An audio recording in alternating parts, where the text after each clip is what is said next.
اس نے تو توڑ دیا جی مٹکے آپ کے، نے کوئی حال نہیں چھوڑا۔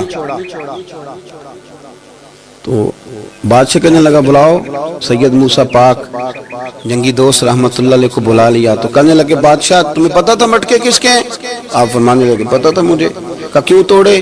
فرمایا اس لیے توڑے کہ مجھے تیرے اوپر رحم آ گیا تھا، تو اگر شراب پیے گا تو دوزخ میں جلے گا، مجھے رحم آیا تھا میں نے توڑ ڈالے۔ تو کہنے لگا آپ کون ہیں؟ تو آپ فرمانے لگے میں محتسب ہوں، میری حساب کتاب لینے کی ڈیوٹی ہے، محتسب ہوں، غلط آدمی کا حساب کروں گا۔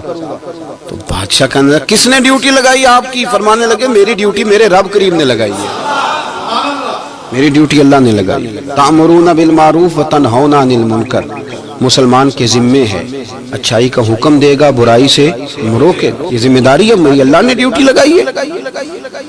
بادشاہ پہ اتنا روب طاری ہوا کہ کہنے لگا حضور آپ کی بڑی مہربانی، آپ نے یہ کام کیا۔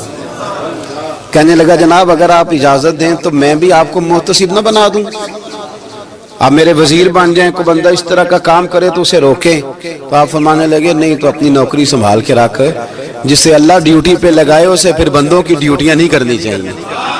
یہ اعزاز اللہ نے انہیں دیا، یہ شان رب کریم نے عطا فرمائی۔ ان کے صاحبزادے تھے حضرت غوث پاک جیلانی رضی اللہ تعالی عنہ۔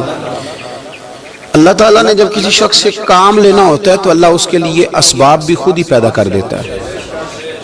علامہ اقبال اپنے استاد کی بڑی قدر کرتے تھے، شمس العلماء کی۔ تو ایک دن حضرت شمس العلماء سے کہنے لگے استاد جی آپ کی مہربانی سے پڑھ گیا ہوں۔ تو فرمانے لگے پتر تیری کلاس میں تو 250 لڑکا تھا، میری مہربانی تو سب پہ تھی، پر سارے تو اقبال نہیں نہ بنے۔ فرمانے لگے تیرے اندر بھی کوئی خوبی تھی، اس کی وجہ سے اللہ نے تجھے یہ اعزاز، کوئی چیز تیرے اندر بھی۔ اللہ تعالیٰ جب کسی بندے کو نوازتا ہے نا تو بندہ بھی محنت کرتا ہے، لیکن اس کی محنت سے زیادہ اللہ کے فضل کا دخل ہوتا ہے۔ تو بندے کئی دفعہ کہنے لگ جاتے ہیں بڑی مشقت کی، بڑی محنت کی، کچھ بھی نہیں ہوتا، زیادہ اللہ کے فضل کا انحصار ہوتا ہے۔ رب جیسے چاہتا ہے ویسے فیصلے دیتا ہے۔ آپ فرماتے ہیں کہ میں چھوٹا سا تھا، والد انتقال کر گئے، والدہ تھی میری اور ہم 2 بھائی تھے۔ فرماتے ہیں بچے کھیلنے کے لیے نکلے تو میں بھی ان کے پیچھے کھیلنے نکل گیا۔ ایک بیل بچوں کے قابو آ گیا، تو بچوں کے قابو کو چیز آ جائے تو پھر وہ اس کا جو حال ہوتا ہے وہ تو ہمیں پتہ ہی، ہم سارے بچے رہ چکے ہیں۔ تو کہتے ہیں وہ بیل قابو آ گیا، کوئی اس کے کان چھیڑتا، کوئی اس کی دم چھیڑتا، کوئی اس کے سینگ چھیڑتا، کوئی کسی جگہ سے اسے تنگ کرتا۔ مختلف بچے اس کو نا دم سے پکڑ کے ہلاتے، بیل بھاگتا۔ حضور غوث پاک فرماتے میں بھی آگے بڑھا، اور میں نے جب اس کی دم پکڑ کے ہلائی تو بیل نے میری طرف منہ کیا اور کہنے لگا عبد القادر تو نانا ایسے کر، بول کے کہنے لگا تو نانا ایسے کر، تجھے رب نے ان کاموں کے لیے پیدا نہیں فرمایا۔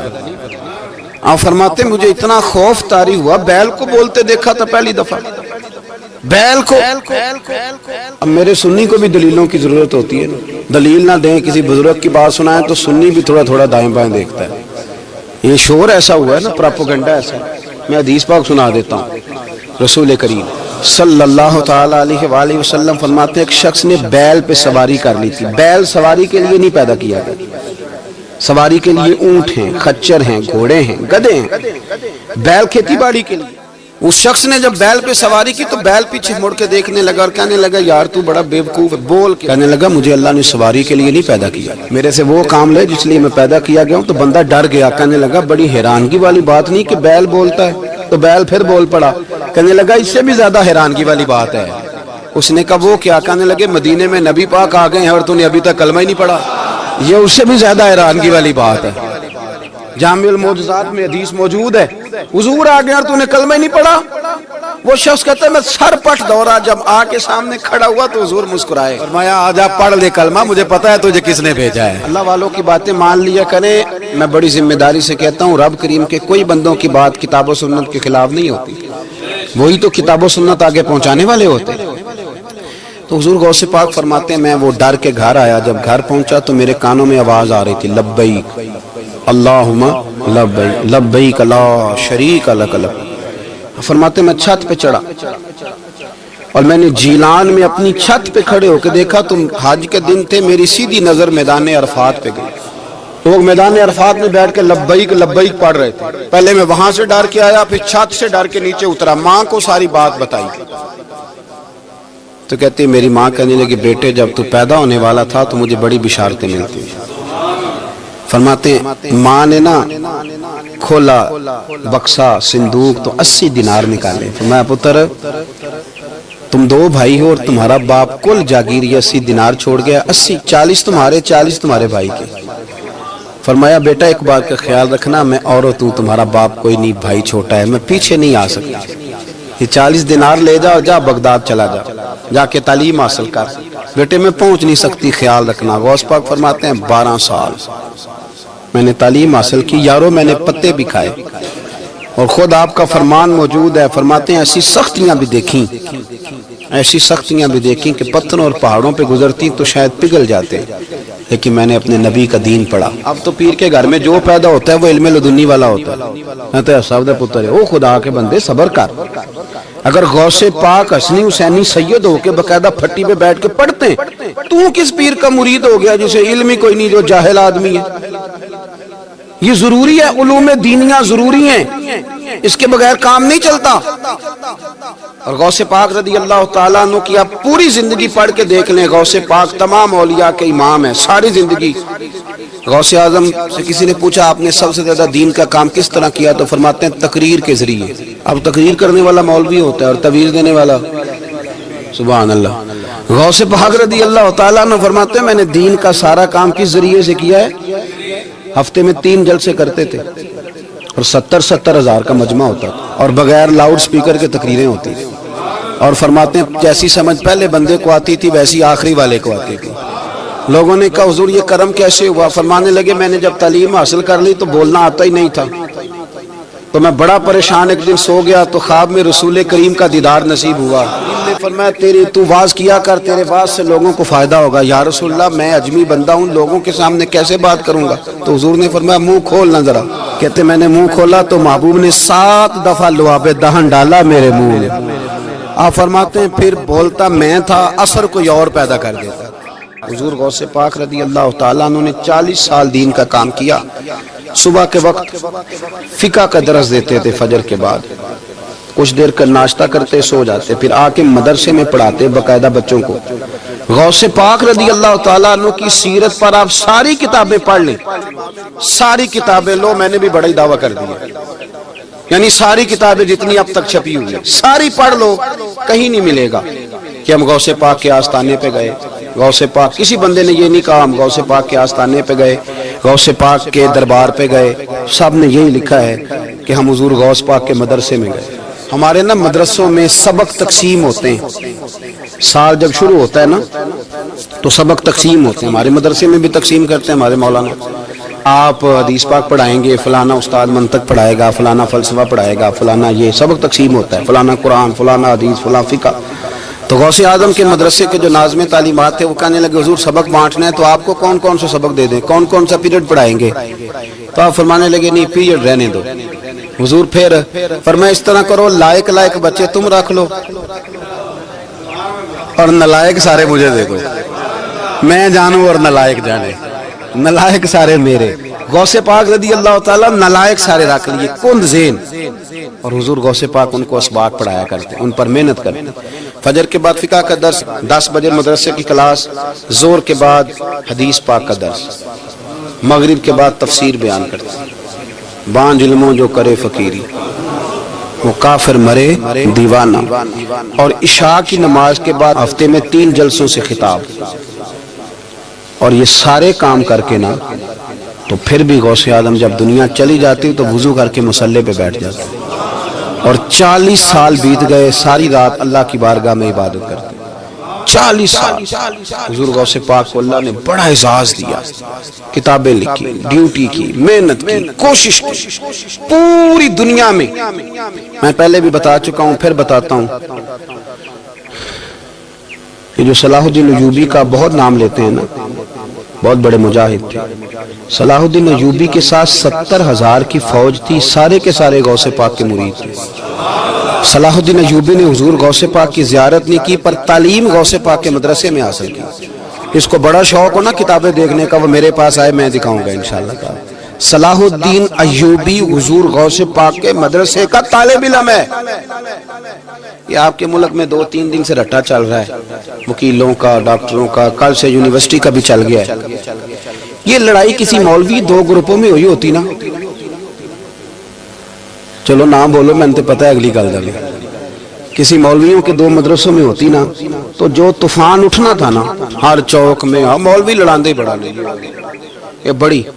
میں نے دعوت دی تھی پرسوں، میں نے کہا جب وکیل مکمل تعلیم کر لینا اسے 2 سال مدرسے میں لاؤ، ہم اسے سکھائیں گے اٹھنا کیسے ہے، بیٹھنا کیسے ہے. ان کو لاؤ، اس لیے کہ ہم اپنی بات نہیں بتائیں گے، ہم بتائیں گے محمد عربی کی باتیں صلی اللہ علیہ. مہربانی کرو، مجھے کوئی شکوہ نہیں ان سے کوئی کسی قسم کا، اس لیے کہ ہمارے ملک میں نا احتجاج کا کلچر پروموٹ کیا گیا، ہم نے یہ ماحول بنا کے دیا ہے سڑک بلاک کرنے کا. یہ ہمارے قریب ایک گاؤں ہے تو روز ڈکیتیاں ہوتی تھی، بچہ بھی قتل، پولیس والے سنتے ہی نہیں تھے، ان بیچاروں نے روڈ بلاک کیا تو سب صحیح ہو گیا، اسی وقت سارا کچھ ہو گیا. اب پہرے داری بھی لگتی ہے، اب چوکیاں بھی قائم ہو گئی، سب کچھ ہو رہا ہے. مزاج بنا دیا ہم نے، یہ عدم برداشت ہے، یہ کلچر خطرناک ہے، یہ کلچر تباہ کرے. وکیل کوئی غیر نہیں، ہمارے اپنے بھائی ہیں. کون ہے وہ؟ ڈاکٹر کون ہے؟ ہمارے اپنے. یہ جو بچے یونیورسٹی میں لڑے کون ہے؟ ہمارے اپنے. ہم ان کو کاٹ کے نہیں پھینک سکتے، یہ کوئی دوسرے لوگ نہیں، سب کو ضرورت ہے ایک دوسرے کی. لیکن خدا را مہربانی کرو، معاشرے میں برداشت کا کلچر پیدا کرو، سکون کا کلچر پیدا کرو، سہنا سیکھو. سنو ایک بات کرتا ہوں، اللہ کرے کہ میں سمجھا سکوں. سارے فیصلے خود نہ کرو. اگر تمہیں نظر آئے نا کہ آپ کے ساتھ کہیں ناانصافی بھی ہو رہی ہے تو ساری عدالتیں دنیا میں نہیں لگنی، ایک قیامت میں بھی لگنی ہے. ہاں امام حسن کو زہر دے دیا گیا تو امام حسین کہنے لگے بھائی بتاؤ کس نے دیا ہے؟ فرمایا حسین اگر وہ نہیں جس پر مجھے شک ہے تو میں کسی آدمی کا بلا وجہ تمہیں نام کیوں بتا دوں؟ کہا پھر بھائی آپ اشارہ تو نہیں بتا دے. تو فرمایا حسین اگر وہی ہے نا جس پر مجھے شک ہے تو پھر بھی میں نے فیصلہ اپنے رب پہ چھوڑ دیا. فرمایا میرے رب سے زیادہ بہتر فیصلے کرنے والا کوئی موجود؟ کچھ فیصلے اللہ پہ چھوڑ دیں. آپ یقین کریں آپ کو بڑا ہی مزہ آئے گا، آپ کو سکون آئے گا زندگی میں. کچھ فیصلے اللہ پہ چھوڑو، برداشت کا کلچر پروموٹ کریں اس وطن کے اندر. یہ بڑا پیارا ملک ہے، اس میں برداشت کا کلچر پیدا کریں. وکیل کو ہر وقت ڈاکٹر کی ضرورت ہے، ڈاکٹر کو ہر وقت وکیل کی ضرورت ہے. ہم ایک دوسرے کے بغیر دیکھیں نا، میں نے آئین بھی رکھا ہوا ہے پاکستان کا، لیکن اس کے باوجود کوئی مسئلہ بن جائے تو میں کسی وکیل صاحب کو فون کرتا ہوں. میرے دوست ہیں، میں پوچھتا ہوں کہ یار یہ مسئلہ ہے، اس کا کیا حال ہے؟ ہم مل کے رہتے ہیں معاشرے میں. برداشت کے کلچر کو پروموٹ کریں، پیار کریں، محبت بانٹیں. یہ وطن ہے، اس کو مل کے سنواریں گے تو انشاءاللہ تعالیٰ یہ رسول اللہ کے دین کا قلعہ بنے گا بڑا مضبوط. اس سے پیار کریں. مثبت غلط بات ہے تو اس کو آپ سمجھائیں، اس پر تبلیغ کریں، لیکن یہ نہ کریں کہ آپ عدم برداشت کا ماحول پیدا کریں. حضور غوث پاک رضی اللہ تعالیٰ عنہ دین کا کام. ایک بات، اللہ والوں کے پاس لوگ دعاؤں کے لیے جاتے ہیں. کیوں جاتے ہیں؟ سنو، میرے ساتھ ایک شخص رہتا ہے، صبح سے شام تک میری ڈیوٹی کرتا ہے، نوکری کرتا ہے، خدمت کرتا ہے، گاڑی چلاتا ہے، یہ کرتا ہے وہ کرتا ہے. ایک صاحب ہیں جو 3 سال کے بعد ملتے ہیں. وہ جو 3 سال کے بعد ملتے ہیں وہ شکوہ کرتے ہیں کہ پیر صاحب اس کی بات زیادہ مانتے ہیں. تو پیر صاحب اب کدھر جائیں؟ یہ سارا دن پیر صاحب کی مانتا ہے. نہیں سمجھ آ رہی ہے آپ کو بات؟ یہ مزاج ہے نا جی. ایک بندہ سارا دن دنیا داری کرے، مال کمائے، پتہ نہیں جھوٹ بولے، بڑا کچھ کرے، اور ایک اللہ کا ولی جو اپنا بنائے کچھ نہ، سارا دن رسول اللہ کی باتیں کرے، سارا دن اللہ کے دین کی خدمت کرے.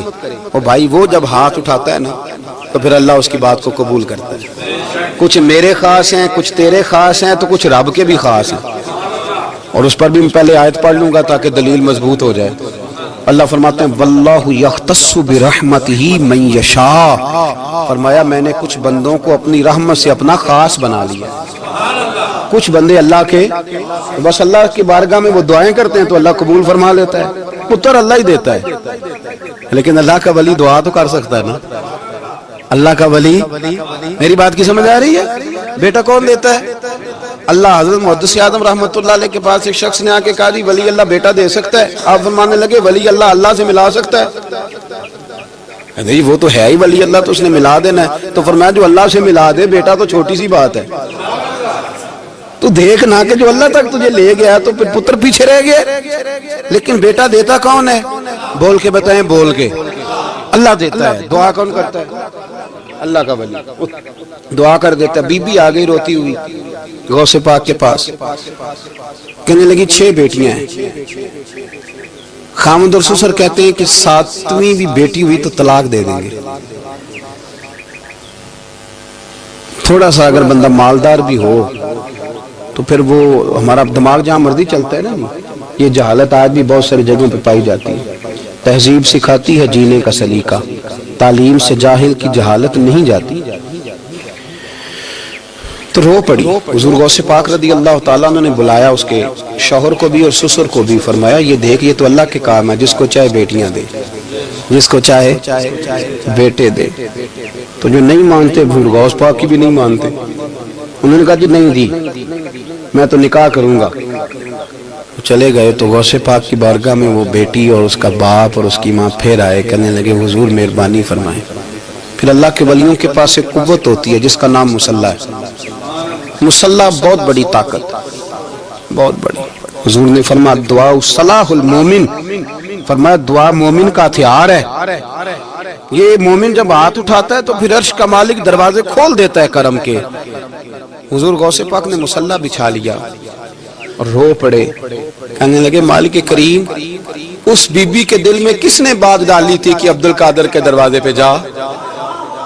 دیکھیں منانے کا انداز, منانا آتا ہے نا. اللہ کس نے اس کے دل میں بات ڈالی کہ عبد القادر کے دروازے جا, کس نے ڈالی؟ اور مالک اگر تو نہیں ڈالی تھی تو کیا تو اب اپنے عبد القادر کو رسوا کرے گا؟ اگر تو نہیں بھیجا ہے کہ ادھر جا تو اب تو رسوا کرے گا؟ حضور غوث پاک رضی اللہ تعالیٰ نے دعا مانگ کے چہرے پہ ہاتھ پھیرے, بچی کے سر پہ ہاتھ رکھا, فرمانے لگے پتر جا, مجھے امید ہے اللہ نے 6 بیٹیاں دی ہیں تو 7 بیٹے بھی عطا فرمائے گا. تو بی بی کہتی ہے پھر رب نے فضل فرمایا اور 7 ہی بیٹے عطا فرمائے. پھر 7 ہی بیٹے رب کریم نے دیے. تو جو اللہ کی مان تھا پھر اللہ بھی اس کی. تو اس میں اختلاف کی کیا بات ہے؟ یہ سادی سی بات ہے. ایک بغداد کا سوداگر تھا, بڑا مالدار تھا. ایک دن اس نے بغداد کے سارے علماء اور مشائخ کی دعوت پکائی تو غوث پاک کے پاس بھی آیا, کہنے لگا حضور شام کا کھانا ہے. آپ نے اس کا چہرہ دیکھا تو وہ رو پڑا, کہنے لگا بغداد کے پیر انکار نہ کرنا. آپ نے فرمایا تو جا میں آؤں گا. شاگرد مرید کہنے لگے حضرت جی آپ بڑی مشغولیت تھی شام کو. فرمایا اتنا بڑا آدمی جب رو پڑتا ہے تو لگتا ہے بڑا مجبور ہے, چلیں گے. شام کو جب اس کے دروازے پہ گئے تو کھانا بھی اس نے چنا تو ساتھ اس نے ایک ٹوکرا ایک صندوق بھی لا کے رکھا, اوپر سے خالی. جب غوث پاک نے اٹھ کے دیکھا تو اندر اس سوداگر کا بیٹا, اس تاجر کا بیٹا, دونوں ٹانگوں سے معذور, دونوں ہاتھوں سے معذور, ایک ہی بیٹا اپاہج ہے. وہ تاجر رو پڑا, کہنے لگا حضور بڑی دنیا جانتی ہے, بڑا مال ہے, پر جب تنہا بیٹھتا ہوں تو کھول کے روتا ہوں. وہ بے نیاز ہے نا, ساری زندگی کے بعد ایک بیٹا دیا تو وہ بھی اپاہج ہے. حضور بال سفید ہو گئے. لوگوں کی اولاد بڑھاپے کا سہارا بنتی ہے. میں بوڑھے وقت میں اس کو اٹھا کے پیشاب پخانے کے لیے لے کے جاتا ہوں. بغداد کے عبد القادر سنا ہے جب تو دعا مانگتا ہے تو رب قبول فرما لیتا ہے. تو مہربانی فرما, اگر میرا پتر ٹھیک ہو جائے, میرا زور کوئی نہیں, مالک بے نیاز ہی بڑا ہے, اگر مہربانی ہو جائے. تو غوث پاک نے پھر مصلی بچھایا. مصلی بچھا کے کہنے لگے مالک تو اپنے بندوں کے دل میری طرف کیوں موڑتا ہے, اور اگر موڑتا ہے تو پھر رحمت کی نظر فرما, بندہ نوازی فرما. ایک باپ اتنے رو رو کے آنسو بہا رہا ہے تو کرم نوازی فرما. حضور غوث پاک نے ابھی چہرے پر ہاتھ نہیں پھیرے کہ بچہ اللہ اکبر کہتا ہوا صندوق سے باہر نکل آیا. اللہ تبارک و تعالیٰ نے نا ہمارے محبوب کریم علیہ السلام کو دنیا میں بھیجا تو فرمایا یا ایھا الناس قد جاءکم برہان من ربکم, اے لوگوں تمہارے پاس تمہارے رب کی دلیل آ گئی. اللہ تبارک و تعالیٰ نے محبوب پاک علیہ السلام کو سراپا دلیل بنا کے بھیجا. باقی انبیاء کرام علیہم السلام کے پاس بھی اپنی نبوت کے دلائل کے طور پر بے شمار معجزات تھے, اور حضور کریم علیہ السلام کے تو پورے وجود کو ہی اللہ نے معجزہ بنائے. اور نبی پاک صلی اللہ تعالیٰ علیہ وآلہ وسلم کی نبوت کی دلیلیں